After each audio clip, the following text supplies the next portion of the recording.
We cannot give what we do not have. The journey of exploration into our creativity revealed the existence of a seeming paradox with the simple and true concept of we cannot give what we do not have.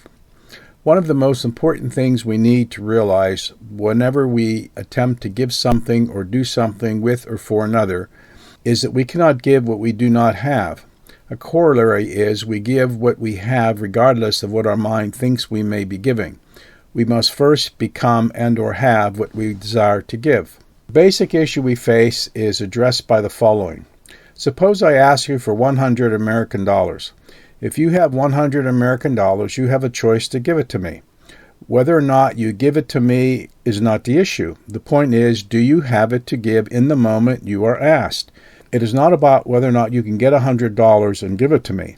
You need to have it in the moment to give it.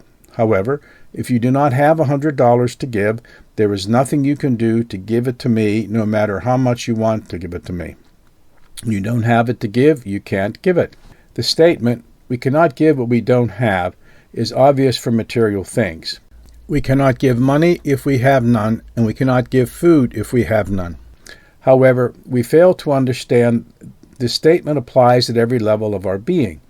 It is probably clear we know a tree by its fruit. An apple tree gives apples, an orange tree gives oranges. You cannot get apples from an orange tree. The apples and the oranges come from the essence of the tree, and the essence of each tree is different. So too with our being and what we experience in life. This is true for anything in our life and or we give to another. Whatever we give comes with whatever we have in ourselves behind what we give. We cannot give what we do not have. We have to somehow become, be, or have within ourselves what we desire to give. For example, if we cannot love ourselves and love ourselves in a way we need to be loved, including our bodies where our true needs are nourished, we cannot give love to another. We may give duty, obligation, expectations, an image of what we think love is, but we cannot give love simply because we don't have it to give. If we have it to give, we would have given it to ourselves. But this is true for anything we desire. We look for satisfaction in what we desire externally, rather than first finding what satisfaction looks like in who and what we are. Then allow who and what we are to create the experience we desire to have externally with another. Alternatively said, we cannot enjoy what we experience externally unless we create the conditions internally to enjoy it. Nothing externally can give us something that arises from within. Nothing in life will give us inner satisfaction unless we first find satisfaction within ourselves. We will not find peace externally till we first find that peace within our own being.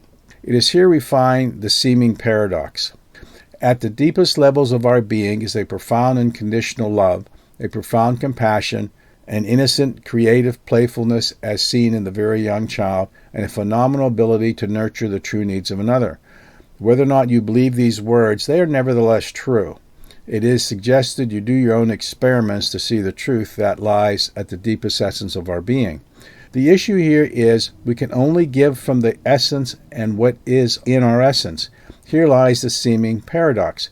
We have it, but we can't give it. The issue is we cannot give what lies at the deepest levels of our being and share from that level unless we awaken to it and become it. We can only give that to which we have awakened and become. It is like a vast pool of water or oil underground. Until these pools are tapped, the nourishing waters of life or the fuel to power our life is unavailable. The question is, how do we, as a unique creative being that we are, to tap into our own essence and allow it to flow? We cannot give that creative play characteristic of the source of creation to another, or can we create the space for another to have the freedom to experience it if we ourselves cannot be it?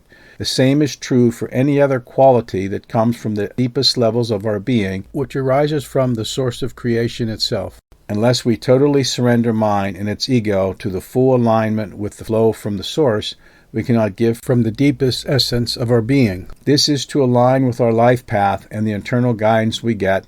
To be in that alignment with our life path, we access and flow in alignment with the flow from the source and the essence of our being. We can only give to the level we have gone. We can only give what we have created within ourselves and with our current mind and what it thinks and judges. We must first create within ourselves the qualities that we wish to give before we can give them. This is true for love, compassion, peace, freedom, or any other quality that flows from within into the external world.